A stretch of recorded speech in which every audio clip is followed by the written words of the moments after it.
In this video, we're going to talk about how to simplify square roots. So remember, we talked about simplifying square roots of numbers in the previous unit. Remember, we can use the product property to simplify square roots by factoring out the biggest perfect square that will evenly divide the radicand and then taking the square root of that number. So for example, the square root of 12 we can rewrite as the square root of 4 times the square root of 3 because the square root of 4 is a perfect square that evenly divides 12. So then we can take the square root of 4 and we get 2, so we can rewrite the square root of 12 as 2 times the square root of 3. So we have a list of square roots in the study guide, so make sure that you use that as you're working through the problems in this lesson. So let's start off by reviewing what we talked about. Let's simplify 5 times the square root of 32. So remember, the strategy here is to go to the square roots chart and just sit on the perfect squares that are less than 32. So I'm going to cross off all these ones here, so I'm just going to look at these values that are less than 32. So what I'm going to do now is I'm going to go to Desmos and I'm going to type 32 over x, and then I'm going to click this gear button right here and I'm going to select table. I'm going to delete all these values and then I'm going to type in these perfect squares that are less than 32. So I'm going to keep typing in these values until I find one that evenly divides 32. So it looks like 25 does not, but when I type in 16, notice I get 2. Okay, so that's going to be the biggest perfect square that evenly divides 32. So I'm going to rewrite this now as 5 times the square root of 16 times the square root of 2. So now I can take the square root of 16. The square root of 16 is equal to 4, as I see from this chart. So I have 5 times 4 times the square root of 2.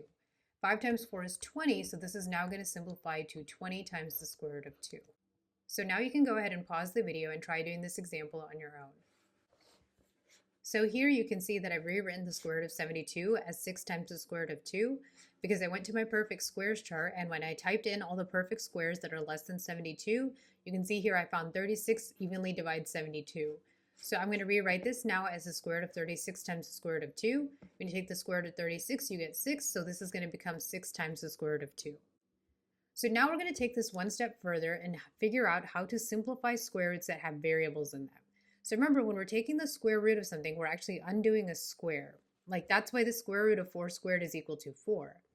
So when we work with variables, we want to think in this sense. So if I'm taking the square root of x to the 6th, remember that x to the 6th can be rewritten as x cubed squared.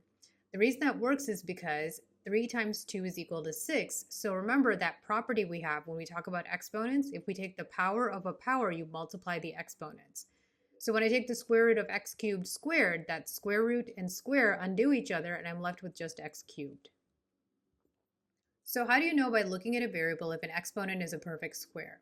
If it's a perfect square, the exponent will be divisible by 2, because 2 in this case is the index of the root, right? Remember, square roots have that index 2, but we just don't write it. So notice 6 is divisible by 2, so that's why I know it's a perfect square. If an exponent is not divisible by 2, then what we're going to do is factor out the largest exponent that is divisible by 2. So if we're trying to take the square root of x to the 11th, we're going to rewrite that as x to the 10th times x to the 1, because x to the 10th is the biggest number divisible by 2 that's less than 11. Also remember that we have the product property of exponents that allows us to write it this way. We know that x to the 10th times x to the 1 is equal to x to the 11 because when we multiply terms, we add the exponents together. So then what we can do is separate this as square root of x to the 10th times square root of x, and then actually take the square root of that x to the 10th because that's going to become x to the 5th. So this will now simplify to x to the 5th times the square root of x. So how do you take the square root of a variable with an exponent that's a multiple of 2? What you're basically doing is just dividing that exponent by 2. And we'll see why this works later on when we talk about rational exponents in an upcoming lesson. So if I'm taking the square root of x to the 24th, that 24 is divisible by 2, so I'm just going to do 24 divided by 2, the index, and that's going to give me x to the 12th. So this happens no matter how many variables you have. If I'm doing the square root of x to the 36th, y to the 8th, z to the 10th, actually all I need to do is divide each of these exponents by 2, and that's going to give me x to the 18th, y to the 4th, z to the 5th when I take the square root. So when you find square roots of expressions, okay, remember expressions can have coefficients and variables in them. We're going to think about the problem in 2 different ways. So we're going to find the square root of the coefficients using the methods that we've talked about, like factoring out the largest perfect square. And then we're going to find the square root of the variables by looking for those exponents that are divisible by 2. So let's see what that looks like. Say we're trying to simplify the square root of 75x squared y to the 8th z to the 15th. So my strategy here is going to be to separate this into different pieces and then put it all back together. Square root of 75, the square root of x squared, the square root of y to the 8th, and the square root of z to the 15th. So remember, I'm allowed to do this because of that product property of radicals. So the square root of 75, I'm going to simplify using that same process we've been talking about, right? So go to the square roots chart, find the perfect squares that are less than 75. I'm going to go to Desmos and do 75 over x, and then I'm going to get my table. I'm going to delete what's there, and I'm going to replace it with those perfect squares going from highest to lowest. So I'm going to do 64, and I'm going to keep doing this until I find one that evenly divides 75. And then when I get to 25, notice that does evenly divide 75. So I'm going to rewrite this now as the square root of 25 times the square root of 3. Square root of 25 is 5, so I have 5 times the square root of 3. Okay, so that's how you work with the numerical part of this expression. When you get to the variables, the question you need to ask yourself is the exponent divisible by the index. Okay, so remember for square roots, the index is 2. So the question for today is going to be, is this divisible by 2? So here I have an x squared. 2 is divisible by 2, so all I need to do is 2 divided by 2 in order to take the square root. So that's just going to give me x to the 1, which we can just write as x. Now we have y to the 8th. 8 is divisible by 2, so I just do 8 divided by 2, which is 4, so I have y to the 4th. Now we have z to the 15th. 15 is not divisible by 2. Okay, so I need to think now, what is the biggest number less than 15 that is a multiple of 2? So I'm going to rewrite this now as z to the 14th times z to the 1. Okay, and I can do that because of that product property of exponents. Now I can separate this and write it as the square root of z to the 14th times the square root of z. The square root of z to the 14th I can do because 14 is divisible by 2. That's going to give me z to the 7th, and then I have z to the 7th times the square root of z. Now I need to put everything back together when I write my final answer. So what I'm going to do is first collect everything on the outside of a root. So I have 5x, y to the 4th, and z to the 7th. Okay, so I have 5x, y to the 4th, z to the 7th. And then under my square root, I'm going to keep everything that stayed under the square root. So I have this 3 here, and I have this z. Okay, so this is now the fully simplified form of this expression.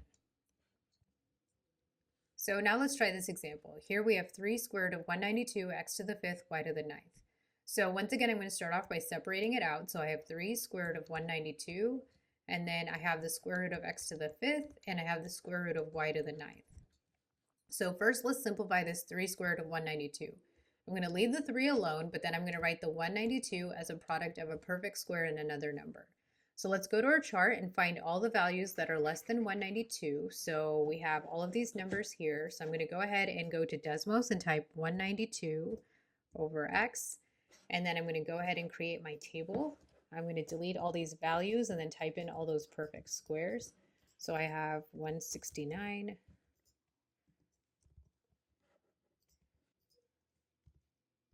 And you can see here when I get to 64, I have one that's evenly divisible. So I have, this is going to become the square root of 64 times the square root of 3. And I can see from my chart that the square root of 64 is 8. So this is 3 times 8 times the square root of 3. 3 times 8 is 24, so I'm going to go ahead and write that as 24 times the square root of 3. Now let's look at x to the 5th. 5 is not divisible by 2, but the biggest number less than 5 that is divisible by 2 is 4. So I'm going to rewrite this as x to the 4, and then what do I need to add to 4 to get to 5? Well, that's 1, right? So the 1 is what I have left, because 4 plus 1 is 5. So when I take the square root of x to the 4th, I'm just going to divide that exponent by 2, so that's going to give me x squared times the square root of x. Now let's go to y to the 9th. The biggest even number less than 9 is going to be 8, right? So I'm going to write this as y to the 8th, and then I just have y to the 1 remaining.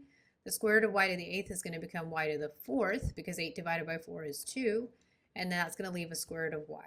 Okay, so now let's collect everything that's on the outside. So I have 24 x squared y to the 4th, and then under the square root I have 3, and I have x and y. Okay, so that's going to be my fully simplified answer. So now you can pause the video and try doing this example on your own. Okay, so you can see here I've separated everything out. So I have the square root of 90, square root of x to the 5th, square root of y to the 4th. The square root of 90 I can rewrite as the square root of 9 times the square root of 10. I use Desmos to help me find that pair. The square root of 9 is 3, so I have 3 times the square root of 10. X to the 5th I rewrote as the square root of x to the 4th times the square root of x. Square root of x to the 4th is x squared, so I have x squared square root of x. Y to the 4th, I can take the square root because 4 is divisible by 2, so 4 divided by 2 is 2, so that's going to become y squared. Then to write my final answer, I gathered up every term on the outside, so I have 3x squared y squared, and then under the square root I have 10x. You can find the square root of an algebraic expression by looking at the coefficient and variables separately. Factor the largest perfect square possible from each term, and then take the square root of those terms to simplify.